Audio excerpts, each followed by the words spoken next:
The inquest in the Life Esidimeni tragedy continued today with former Health MEC Qedani Mahlangu giving account of her leadership and accountability in the saga, which ended in death for over 100, close to 145 mentally ill patients. And this hearing aims to determine whether anyone can be held criminally liable after those patients died following being transferred to other NGOs which were incapable of providing competent services.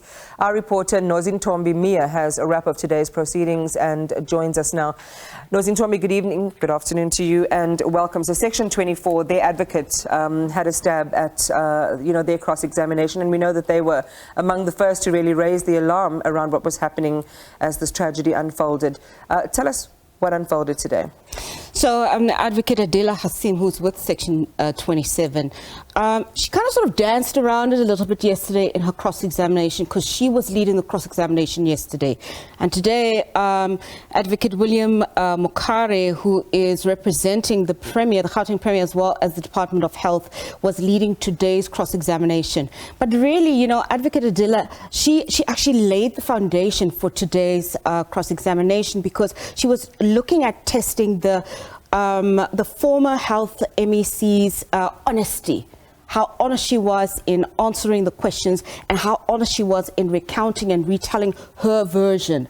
And at the end of her cross-examination yesterday, she had summarized basically to say that Qedani Mahlangu basically pointed the finger at everybody else except for herself, and consistently refused to take accountability, first in the arbitration with Deputy Chief Justice Gauteng Qedani about 2 years ago, and now at this inquest. And now what we saw today with Advocate William Mokare was that he was now pinpointing the exact timeline. And just to explain how that works. So there was a meeting that was held with the Premier, and it was called the Premier's Budget Meeting. And this was in early November 2014. And Qedani Mahlangu had been part of that meeting. In that meeting, the Premier had said that there needed to be some budget cuts into the Gauteng Health Department's budget because it was a big budget. The two organizations there were about 12 organizations that were identified as big spenders. Life Esidimeni was one of those, and they said that they need to cut the budget. Mahlangu then, on the 26th of November 2014, then went back to the Public Executive Committee on the Budget, which is a health budget committee, and she then relayed that information to that PBC to say that there needs to be budget cuts. At the PBC, they then decided that they were going to cut the contract that they had with Life Esidimeni and relocate the 3,000 mental health patients to NGOs at a much cheaper rate. However, she's disputed this, and she said she was not complicit in this. And you'll hear in this following clip, it's actually quite a short clip by Qedani Mahlangu. We're going to play that short clip now, where she actually disputes this and says that she was not part of that meeting. The recording was not a correct assertion or a correct view of what she'd said. My lady, if I may say something. And I am on my knees. I don't know how else to explain this.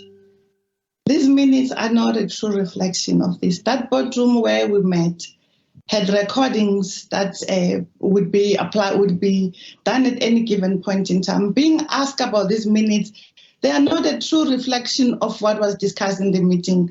I don't know how else to answer. Now, Iman, evidence leader Adela Hassim, who is with Section 27, basically saying that it is critical for all the evidence leaders to really get a clear understanding of the time frame and exactly all the words that were said in that meeting. And she explains it in this clip.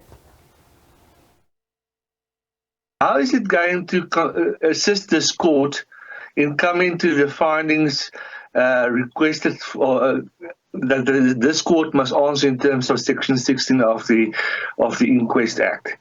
All these details, what this stands for, what that stands for, was there money owed by the department? How is it going to assist this court? It has got nothing to do with the transfer or the discharge of patients to the NGOs from Life Esidimeni. I know Mr. Makari has not been part of this inquest from the start.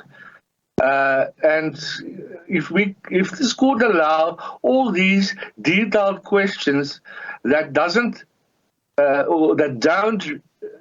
refer to any specific person or any specific act by the witness, how is it going to assist this court? We're wasting hours of time.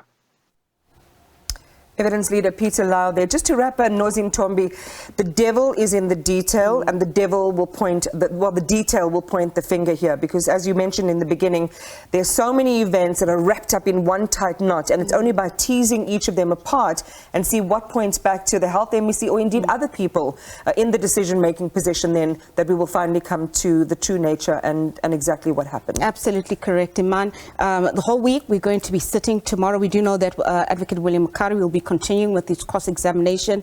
However, it is so important that the amount of public enthusiasm, the amount of public outrage that we saw initially when the information came out comes back again, because it is at this point in the lulls in this court case where a lot of important information and culpability goes missing. And it is at this juncture where this inquest that is going to decide who should be held criminally liable, it is at this point where the public needs to come up and say, listen, we are involved in this, we are invested, we want to know the truth, and we demand to know what happened to the lives of the 144 people that died subsequent to being removed to those Life Esidimeni facilities, into these NGOs that had poor facilities, that were ill-equipped in 2016.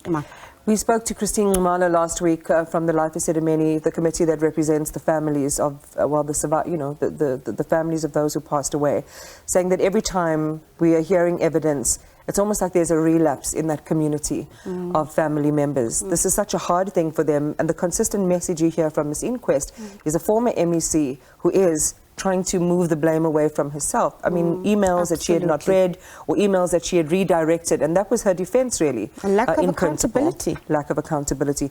Nozintombi, you're such a great storyteller, and thanks for taking us into the heart of the inquest, and we'll continue to follow these proceedings through your reporting as well.